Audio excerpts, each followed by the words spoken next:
What's up everyone, CD and Fury Games here. Welcome back to the channel and welcome to a Spintires update video. Now for today's update I'm covering Spintires Plus, which is currently up to version 3 now, which is pretty awesome. And it is a custom config file that fixes and allows you to tweak some of the game settings in Spintires, which is awesome. Now this program was created by Localhost. He did a fantastic job at this. Alright, so he says Spintires Plus is a collection of hacks for Spintires meant to alter some of the hardcode elements. Yes, in fact, it does alter the game, but in fact, it fixes some aspects of the game, which is pretty awesome.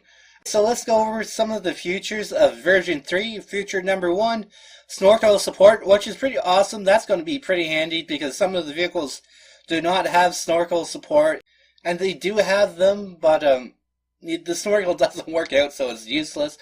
Alright, so we have another one, preventing automatic cabin camera orientation while driving. Alright, on to the next one, preventing visual representation of damage of trucks. So no more visual damage, which is pretty awesome if you want that type of thing.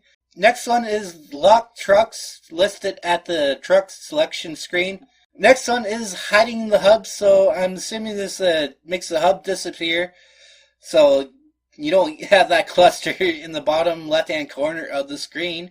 Now the next one is pretty cool. Some of you may love it. It's locking the time of day at a Pacific hour, which is pretty awesome.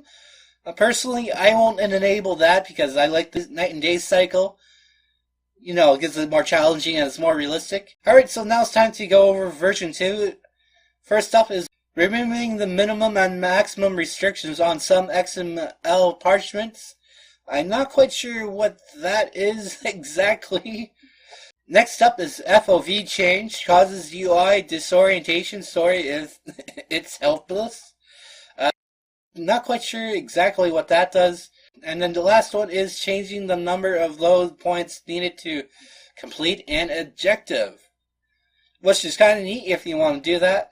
Alright, so now it's time to go over version 1 features. Now this fixes the majority of the bugs and the problems in Spintires. Okay, first off, we got fixes for the wheel mass bug, which is pretty good. Then we got 4 new wheel XML tokens, allowing to put numeric values of mass, friction, and softness, while keeping compatibility with players not using Spintires Plus. Next up, we got disabling the game files differ from original packages error when playing NP maps with custom objects. Now I got this quite a bit with some of the custom user-made maps, but I don't have them anymore, which is pretty awesome. Next up is a major one. I'm glad that they fixed this. Disabling suspension damage and speed damage, which is pretty awesome. That is probably at the top of my list because I hated getting unnecessary damage going over bumps and obstacles, which will never, in fact, happen in real life. Now this just really makes the game a lot better and more realistic, if you ask me.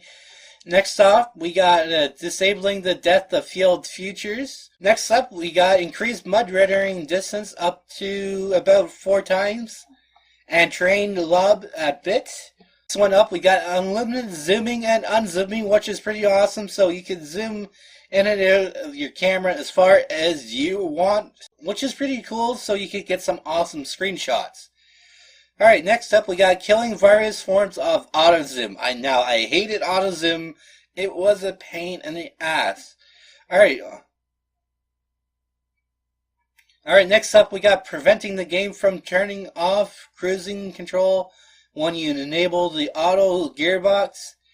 Now, I don't use the auto gearbox too much, so I didn't know there was like cruising controls, but meh. Alright, so next up we have forcing loading logs onto a trailer even if the truck isn't incorrectly positioned.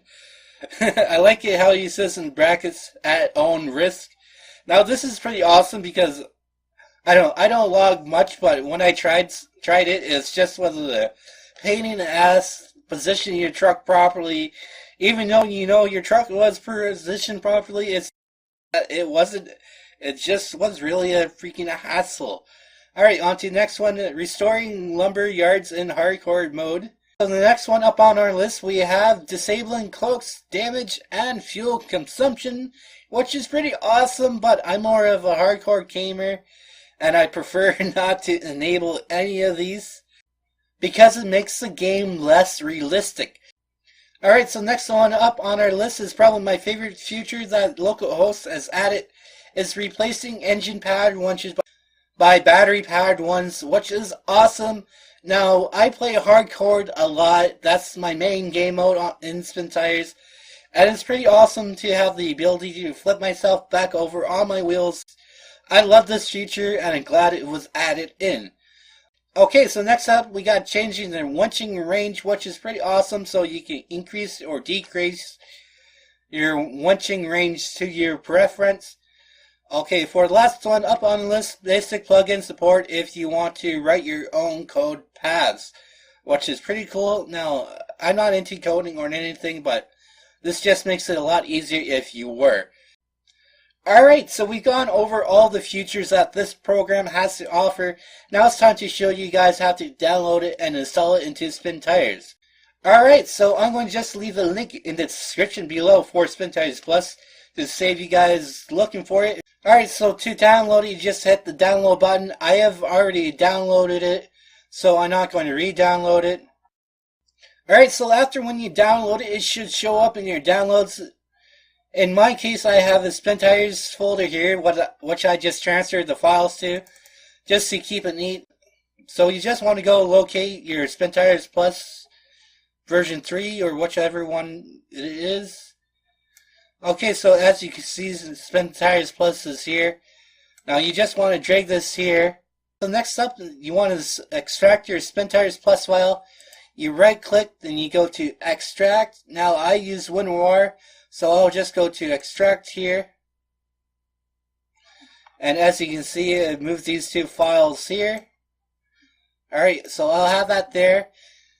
Okay, for next up, you want to pull up your Spintires directory, which is pretty easy. I'll just exit out of this. The easiest way is to go to Steam. Then you right click on Spintires, you go to Properties. Then you go to Local Files, then you go to Browse Local Files. I will exit all of this. And it's just simple as highlighting these and dragging them over to here.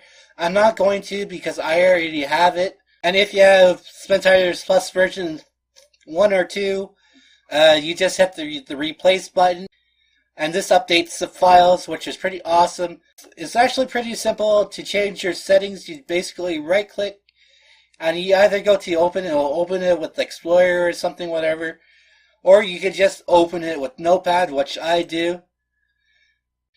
Alright, so now it's time to go over the most important part of this video, and that is to show you guys how to tweak your setting by simply answering true or false to what features you want enabled or disabled. It's just as simple as erasing this and answering true or false. Alright, so I'm not going to change any of my settings because I already have it set up to my preference. And this is all really up to you what you want to enable or disable. And I just want to thank localhost for creating a simple program like this that allows you to do so much to Spintires. You just made the Spintires experience a whole lot better in my books. Alright, so that is it for now, everyone. Peace out.